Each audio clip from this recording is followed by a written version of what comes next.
with the mission to keep as many men on as many guns for as long as possible. We called him Doc. Welcome to Combat Vet Vision. And now your host, Aaron Chief Seabird. Hey, how's it going? Hey, welcome to Combat Vet Vision. This is where I get to give my opinion, my feedback, my life story. And those that come on my show, it's their opinion, their life story, especially being combat vets or somewhere in the combat vet arena with our sponsors, supporters, volunteers. I do a lot of things through a couple of organizations. I reach out to a ton of different organizations to do some amazing things. Today's show is going to be raw. It's going to be a little bit more different than most. With the title "Creating Chaos," and the reason why that's such a huge thing is, I think we as combat vets have and live in that. And I got my guest on, Timothy Yates. Again, he was here 2 weeks ago talking about his story. Purple Heart recipient, really awesome guy, buddy of mine, and he was with Task Force Heroes for a certain amount of time. His dad served with him in the Army as well during the same deployment to Iraq. So they got to experience that. He's got a lot of experience behind his belt, and he's going to have some really cool stories. But the disclaimer today is like, hey, this could trigger you. This could trigger a lot of things. Feel free to reach in, talk to us at a later date if that's the case. Follow up with me if need be. I'm all over the place. And check out the organizations I'm with, Warrior Built Foundation and the PTSD Foundation of America, should you need some further help and support. But with that, Timothy, welcome to the show again. Thanks. Yeah. So this is going to be an ongoing series. There's going to be some other vets that are going to be involved. Timothy's going to come on as my honored guest from time to time to reiterate how crazy how things can get, and just to keep that motivation up, because a lot of times we don't share this part of this subject. So welcome, man. It's good to hear. We'll see how deep we go on this.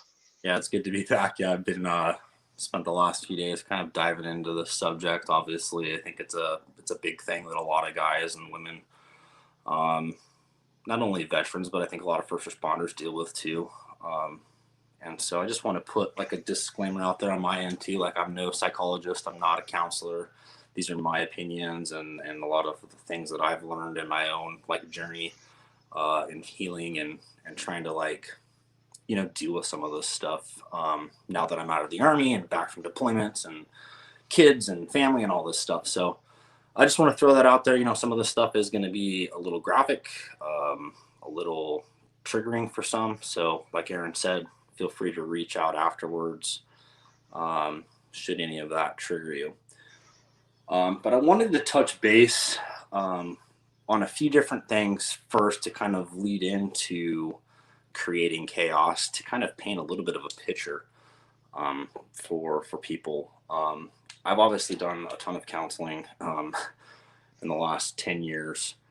I've done CPT, I've done rapid eye movement, done, just regular individual counseling.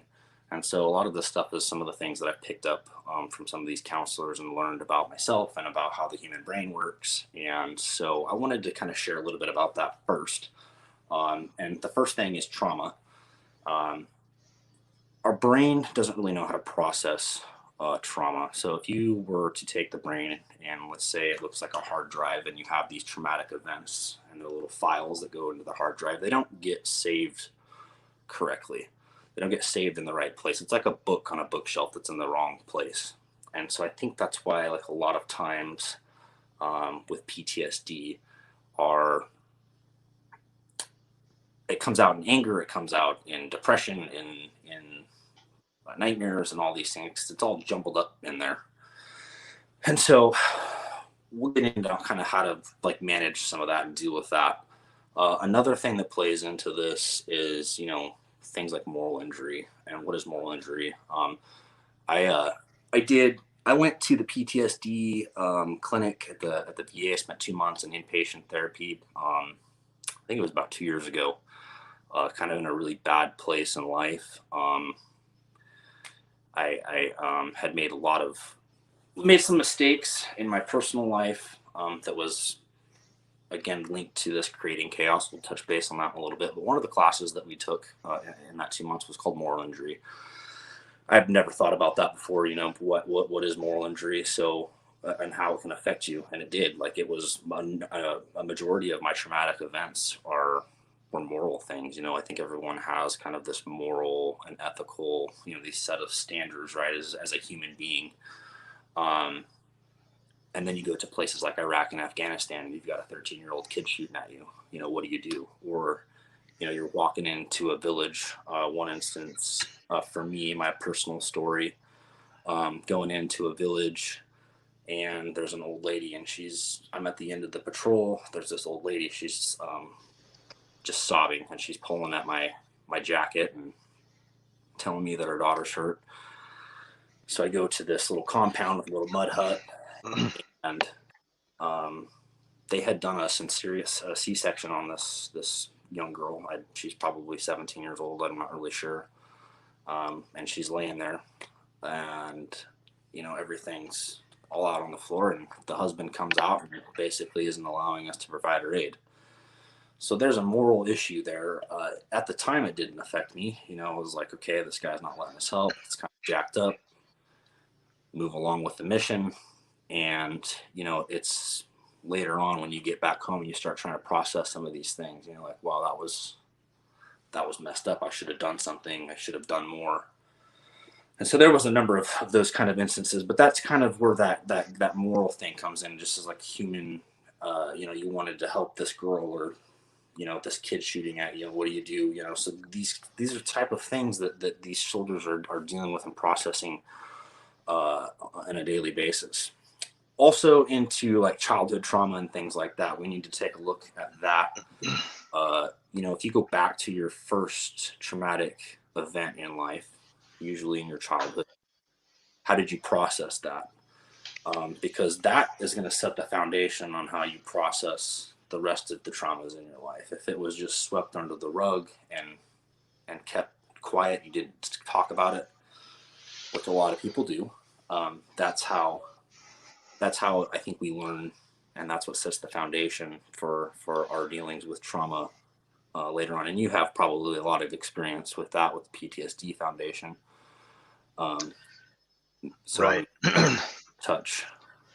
Yeah, matter of fact, I think they call it compound trauma, compound PTSD, or you know, something, you know, that also involves childhood trauma. When you look at this, it, you know, doing that VA thing, we did CPT, which is more, I forget the lady that produced it or that made that type of counseling. You know, it's more of a singular event. It was actually made for women that like rape cases.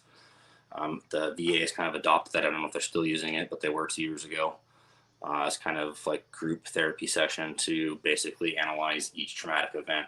But again, the whole process, the whole thing is to go back to that first childhood event to see how your brain and how you processed that event. So all these things, you know, you have all this stuff that's all crazy. It's all chaos in the brain. Now you're at war.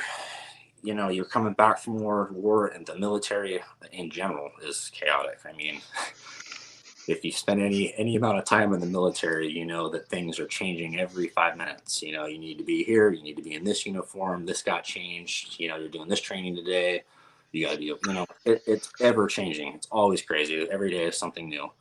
And then, you know, you go to war, and it's, you know, it's chaos. It is literally chaos. It can be very hectic at times, and a lot of soldiers, you know, they feed off of that adrenaline spike that they come. I you know, I don't remember what the statistic is. The VA has some statistic that they did some study a few years back that soldiers returning from war have some astronomical amount of adrenaline in their adrenal glands, you know, more than the average human just walking around on the street. And that obviously dissipates as time goes on, but there is that desire and that addictiveness, I guess, to that dopamine rush that you get from that spike, that high tempo, you know, and that chaos. So we get back into the civilian world, you know, I think, and we crave it. And you also have like the whole the numbing effect, you know, that guys talk about. when you go to war. You know, I was 18 years old when I wrote my first will. I had to write down, who's going to take care of my body if I died, who got notified, who got, my the life insurance policy, all these things. And so you And carry it kind of, on your body. what's You had to that? carry it with you, right? Did you have to carry that letter with you? I think we did. Yeah, I Yeah, I think the remember. I first time, remember writing that the too. second time, I think it was filed with the office people, but it you have this I don't know if it's you accept the fact maybe that you're gonna die, but whatever it is, you cut off your emotional ties with everybody back home. I mean, your family, if you're married, your kids, whatever. You have to stay focused on the mission at hand. So you have that plays into a lot of this too, and it really can affect a lot of relationships. I mean, there's a bunch of studies too on that. The VA, I was looking at it last night. People, combat veterans and people with PTSD have even a higher percentage of divorce than just your regular, veteran, which the military as a whole has a high divorce rate as it is. So now we'll jump into I guess the creating chaos and how that all plays into life, because I think, and I'll share some examples from my own personal life of how I've I guess chased that chaos, chased that adrenaline rush, and basically sabotaged a lot of the things that I had, going on for me. And it comes in waves. It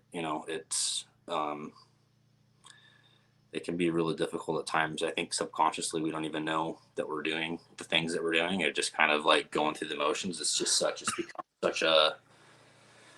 become so ingrained into part of our life that we don't even realize the things that we're doing a lot of the time. It's just happening, and then you're a couple months down the road and you're like, oh shit, like I've been living this way and doing these things. And it doesn't just affect you, it affects everybody around you too. You know what I mean? And I don't think we're Yeah, taught. let me Yeah. touch on that a little bit. When you talk about that, and I think subconsciously it's really hard to give it up, because I think we go through our day and we're like a little hyper vigilant here, a little more hyper vigilant there.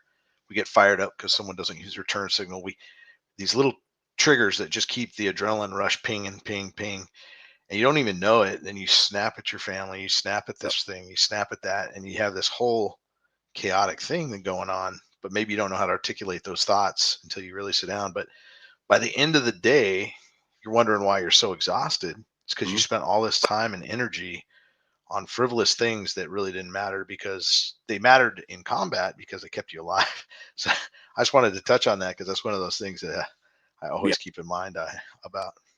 Yeah. I was reading an article last night, or the night before, I can't remember.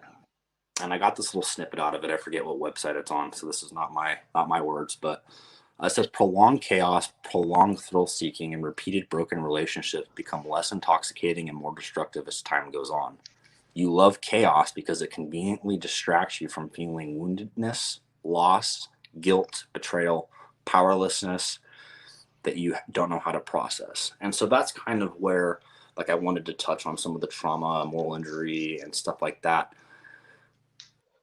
We create the chaos because it occupies our mind, so we don't have to deal with the underlying issues, the moral injury stuff, the hard stuff. I mean, it's hard stuff to really dig down and deal with. And so if we can create the chaos and get that adrenaline spike and feel that high, we feel good about ourselves. You know what I mean? And if we can keep riding it out, we'll be all right.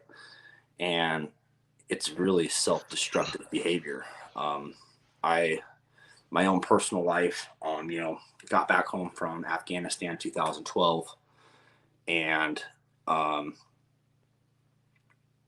just was dealing with a lot. I had got wounded in November prior to that, November 2012, and just totally disconnected from my family, my wife,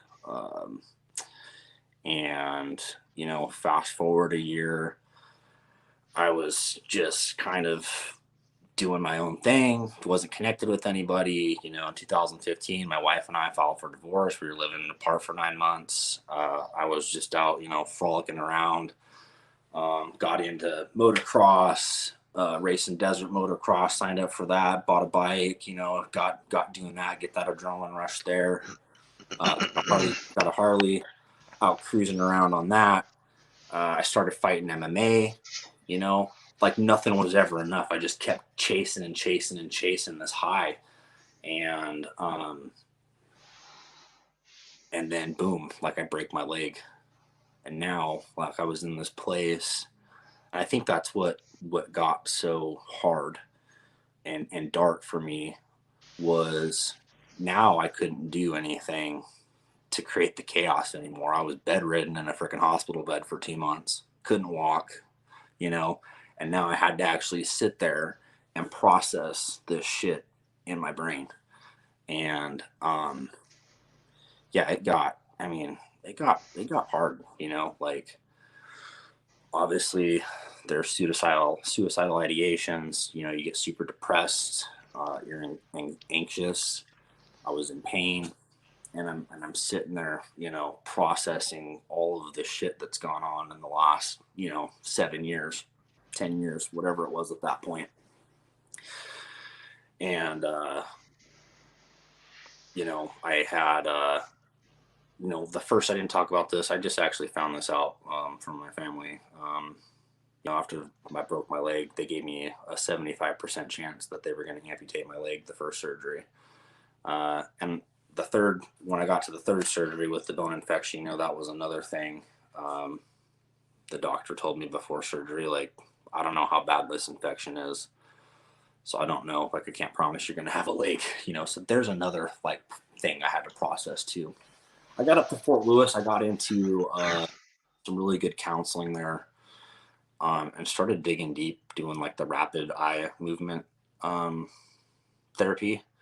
And just like really digging into a lot of the traumatic events that had happened and the leg injury.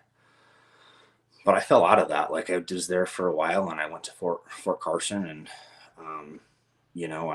I still had obviously these issues with the marriage and I had a couple kids at that point and, just started looking for that adrenaline rush again, and, obviously things went home and there was a lot of moving pieces. And so, I moved to like, having like affairs and stuff. And, talking to other women and just really just sabotaging everything, my character and who I was and everything I had going. Obviously, it got to the point where it was bad. It was out of control, and I ended up having an affair, and I have a child from that. And so the last 2 years I've been trying to navigate that. I met this person and was in a bad place, I think, and we both kind of connected with some of the things we were dealing with and created this bond, and it moved into a full-on relationship. And having feelings for this person, and then obviously she got pregnant and trying to navigate that, and it was very difficult. And I think that's kind of the point that I went to some really dark places. That was about the time that I got checked into the VA to go to the inpatient stuff and start really focusing on just myself and all the chaos that I created and the things that I was doing that was really self-sabotaging, and try to fix myself and figure out, how I was going to navigate this whole thing now. Because here I am married with kids, and I'm, got this relationship and have another kid on the way.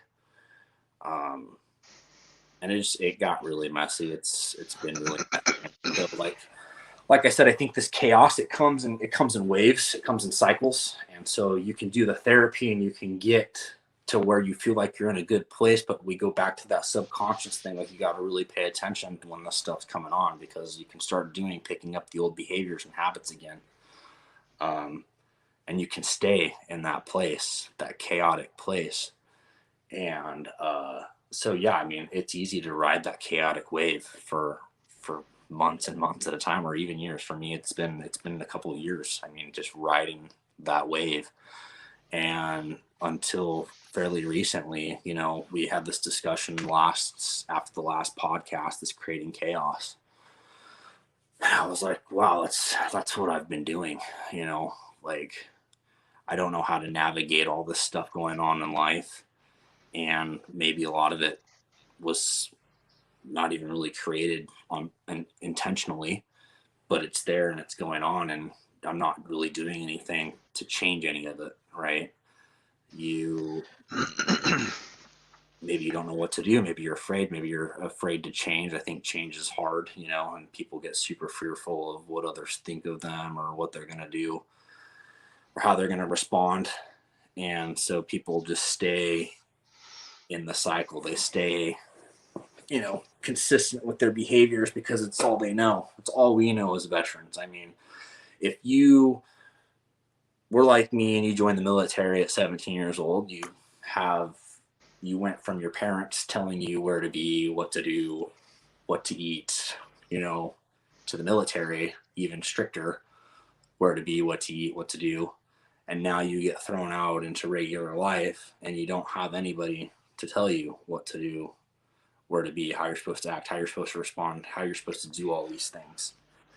And it's really easy just to stay caught in the shit, you know what I mean? And so it's been, I mean, for me personally, my own little journey, it's been really difficult to navigate it all. Because, like, my number one goal is to, like, be a good dad for all of my children. And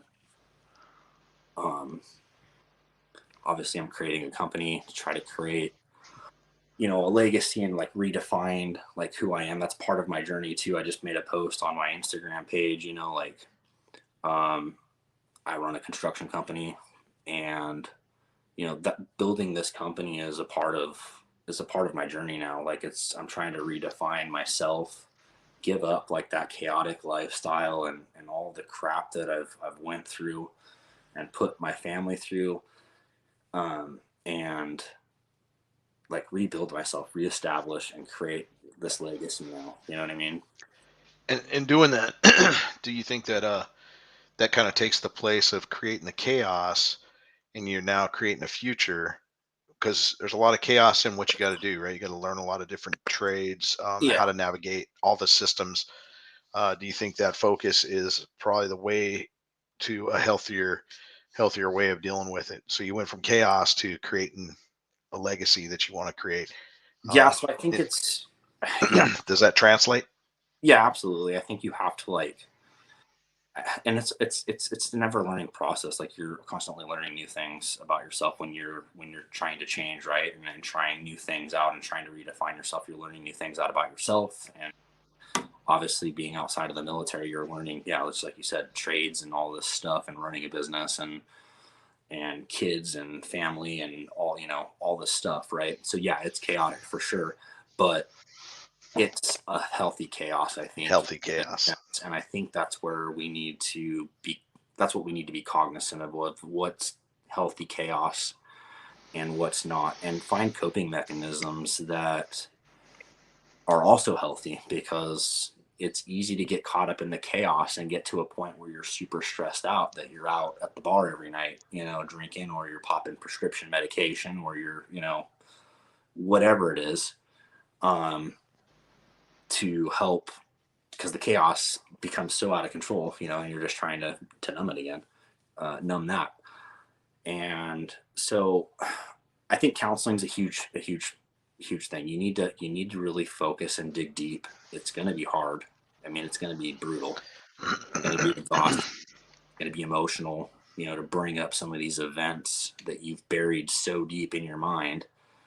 And it's going to be triggering. You're going to have nights where you wake up having nightmares and, reliving the event and all this stuff. But you really got to focus on that, I think, is really important. And you have to stay consistent with it. It's one thing just to go to counseling a few times and talk about your feelings and stuff, but it really needs to become like a part of your routine, whether it's you go once a week or a couple times a month, or you're involved in some sort of group counseling session, whatever it is. Like, you need to have a support system.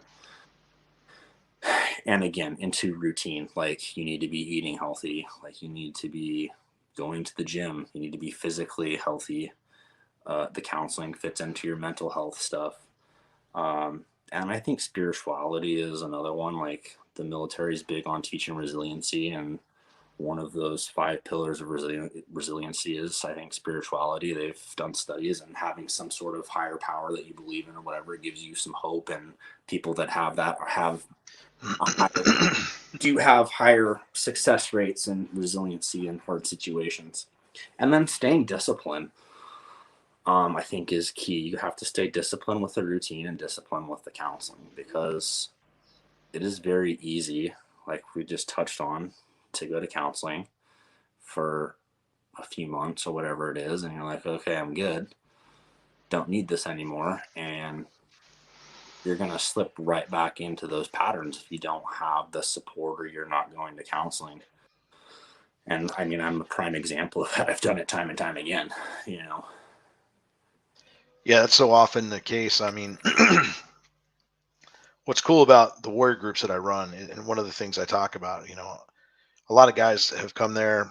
They come there once a month because it triggers them too much, maybe, or they come there every week because they're that far along that it just feels that good to have that camaraderie. Because it's not just about, getting the therapy, it's the camaraderie. I think it's also about the, the buddy check. Knowing that you got a battle buddy out there is very supportive, even when you're going through your daily activity. Oh shoot, I'm dealing with this. I need to make that call.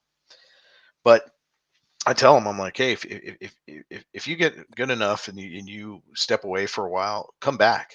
Yeah. Don't come back because maybe you're not going to have those problems. Maybe you're going to be caught up in your work and you're not going to have time to think about it. But if you really think about it, some of those thoughts are really creeping in your life, no matter what. But you just got them in check.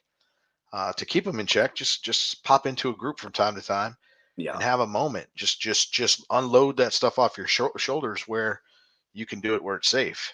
We were talking about, this show is going to be a little darker this time because, and it's even on my podcast. If you look close, it actually says along the flag, and it goes down the other side of the guy's arm, the burden of combat is mine, so America can. And then there's dots. Mm-hmm. It can carry on with its bad self, or it can fuck off. It can do whatever it wants. It can take a knee. It can do all the things that are destructive, or it could do something really good. So, the burden of combat's mine, so we don't necessarily share it the way that we want to. I think this platform offers that, and that chaos is a super awesome story. I think it's a lot of times for guys, I mean, it's been hard for me to share.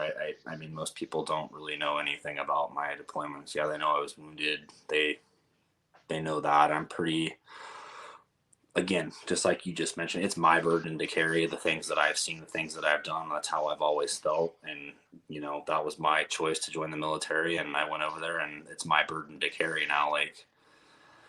And so I think a lot of guys have that mindset, and they don't share, they don't talk about it, they don't feel comfortable.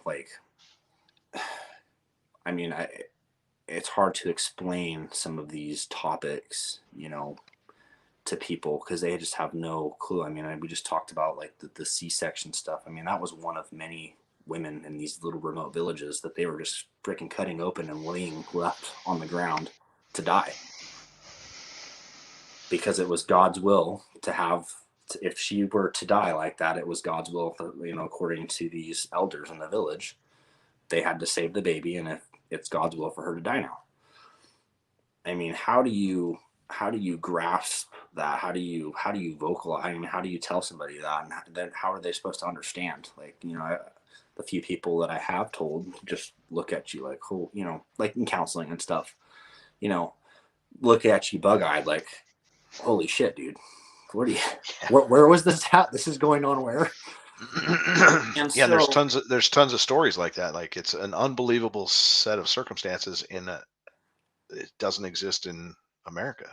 no, or, or just being, being shot at Right. every day, or, getting rockets, RPGs, getting shot at you and blowing up. I, yeah, you just really can't explain that unless you've lived it. And so I think that's why it's so easy for guys to talk in these smaller groups of people. I think that's super effective. I think a lot of studies show, these smaller groups of 5 to 7, guys at a time in these groups talking are more apt to open up and share some of these things. And yeah, it's making the conscious decision to change the behaviors, change by dealing with the issues. You have to recognize that there is an issue, and then you've got to go deal with it, and you've got to be consistent with it. You've got to be disciplined. And then, yeah, realizing the chaos that you're creating. We're all leaders, right? And there's a quote, I can't remember. It's one that I used to use a lot. And I don't know who says it, but we as leaders, our decisions and our choices affect more than just us. They affect our family, our kids, our community, our churches, whatever that may be. Our decisions and our actions affect all of those. And I think it's too often that we forget that, and it's easy to get caught up in the day-to-day crap, and stay in the chaos because it's comfortable. It's what we know. We know how to operate chaos. Oh And I yeah. think that's another thing that plays into it. I mean, we've lived, if you've done 20 years in the military, 4 years, whatever it is, you've learned how to function and function well in chaotic environments. And another thing too is like the military is huge on react. If you look at all the battle drills, react to contact, react to this. I think that kind of stuff plays into it too, because here we are, creating some of this chaos, and it's all kind of like reactionary in a lot of instances, and we're not. Yeah, and it is to train the opposite effect of what you would normally react, like to run away from this. No, we engage, we retrain our minds to move different directions and ways that aren't natural. Yep. Yeah. So it becomes an unnatural, a life-saving technique. Mm-hmm. And then it becomes comfortable and you feel maybe empowered by it. Yeah, there was another like little study done that was very related. Forget the website that it was on, but it was just touching base, on some of this chaotic stuff. Like, and it goes back into the whole subconscious thing. I think that our bodies, craving the spike. It's craving that dopamine rush to the point where we don't even recognize it anymore, and we create, like, in relationships, for example. You're picking a fight to get that rush and get that heightened effect, not because the topic is necessarily like important, but because your body's craving that rush again. So even like these little things that play into your relationships, it doesn't have to be this big stuff. It's these little things that can be, that you got to pay attention to, that you can start picking up on, that you're doing, subconsciously, that you don't even realize, which I think has a huge impact on our relationships. It's we're not we're at a huge disadvantage, I think, a lot of times. You have all this crap that's stored up in there. You have that numbing effect. You've got this creating chaos, and you're trying to manage, relationship with family, relationship with kids, and day-to-day life stuff. How do you do that? And I think that's hard. I think that's why we have such a huge problem with guys trying to maintain relationships. The divorce rate, I mean, it's out of control. It's like 80-something% Right. in the military. 86%, I think. Don't quote me. Fact check that. But it was at one point, I think, something like that. Right. A real as I'm thinking about it, you sent me a really cool picture of you. Yesterday, yeah, and I I put it in my new frame. My new frame has, if you look at it, it's him in his army uniform in the mirror, but it's him with his hands over his face. Take a look at it. You can see it on on my posts on Facebook and different things, especially on this too. But talk about what that scene is all about. So people might get an understanding what's going on there. And what's cool is you put that uniform on when to do this photo shoot. What do you mean? Like what year? I mean, you did Well, it that like photo was taken in like 2016 or 15. So that was like kind of the beginning of like this whole shitstorm, this whole chaos thing happening. Like I just like right in the middle of the storm, right? And I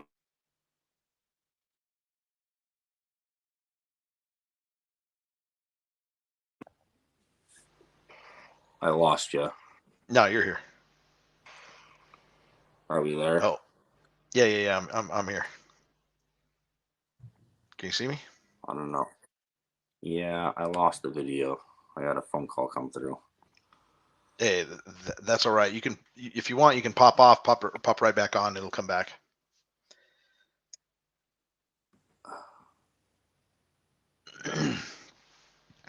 Yeah, well, he's trying to fix that. Just looking at some of these pictures, and he's not the only one that has this photo type shoot and what it represents. You put on this uniform, you have to look and be this superhuman of sorts, because you're a guardian of freedom. You're guarding the wall. You're stepping off that wall and you're going into the battlefield, and you're leaving all that stuff behind. So, I'm looking forward to having him talk about this picture and what it represents to him, and the growth from the time that you did that picture. Probably be really cool to hear.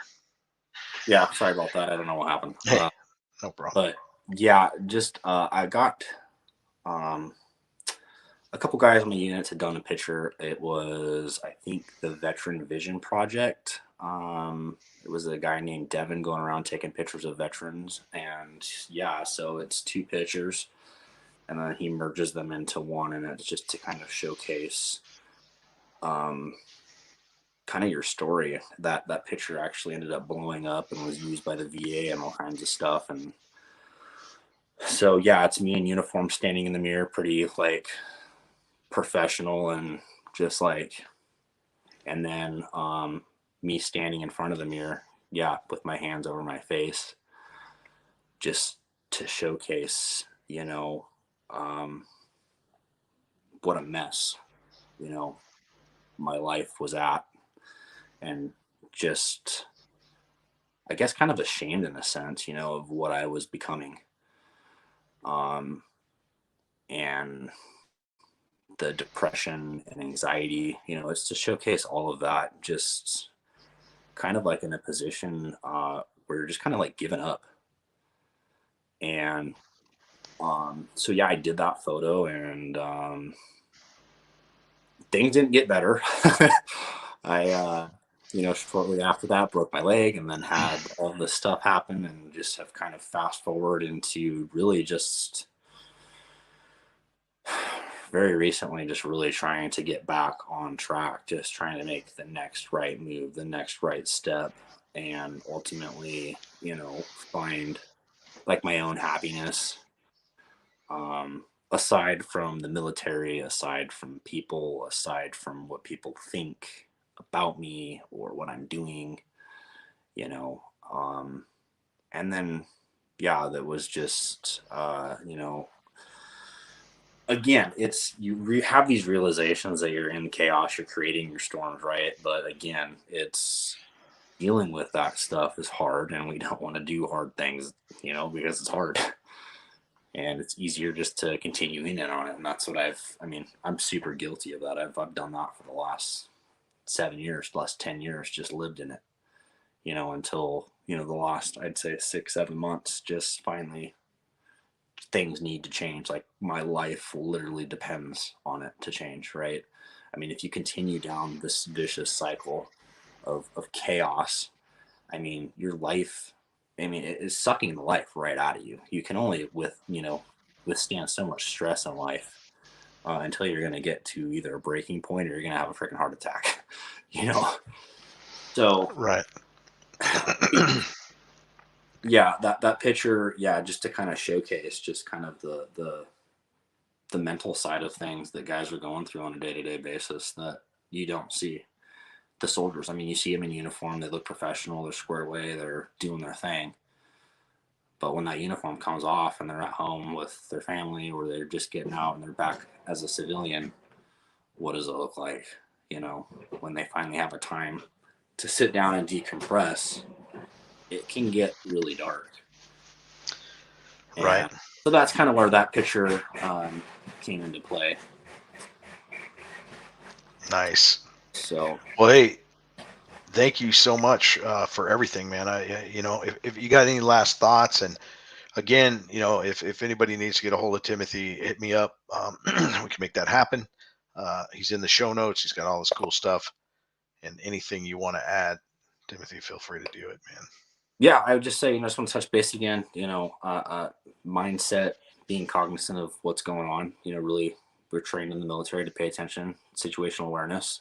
I think it's important to be situationally aware of your life and where you're at in life and the things that are going on, and go get the help that you need. Go get into counseling, go talk to a buddy, go talk to somebody. Don't try to be a tough guy. Like, there's no need for it. We all got our issues, we all got our baggage, we all got our burdens that we're carrying. And we're all here to help each other. I mean, I'm here. That's my life mission, is to help others. Especially, my heart's huge for veterans and first responders. And maybe there's something that I've been through that I can help you with, and likewise that you can help me with. It's the trauma never goes away. It's not ever. It's with us forever, and we have to learn some healthy coping mechanisms, and we have to learn how to deal with it. And so I just want to, throw it out there. Reach out to me, reach out to Aaron. I'm always available. And just maintain a positive mindset. It's all about mindset. Keep your focus on your goals. Set some goals for yourself, and start achieving them. Start tackling them. Awesome. Hey, it's as we get ready to close this out, I was just thinking, there's one really cool technique that I actually use when I find myself getting into the mindset of chaos, is that I just let it go. I have to let it go immediately, whether it's, because I got blown up, if an explosion kicks off, I can't focus on it. I just got to let it go. Because the adrenaline rush is going to spike. And me and Timothy were talking about that. And obviously our adrenaline super huge, but they were talking about, a combat vet that's been back, his adrenaline rush takes about 60 hours to metabolize. Somebody who was chased by a bear, it might take 2 to 3 hours. But to let these things go is super important, because otherwise I'm going to get into that 60-hour adrenaline, and then it's really difficult to find that relief. But hey, we'll be back next week with some other cool stuff. But it's awesome to have Timothy. This is Creating Chaos series, and it's another really awesome subject, and I think it's really touching the darker side of things that we as combat vets don't always like to share out there, because that burden's ours. But hey, until next time, this is Aaron Siebert, retired Navy Chief, signing off. Strength and honor. Out.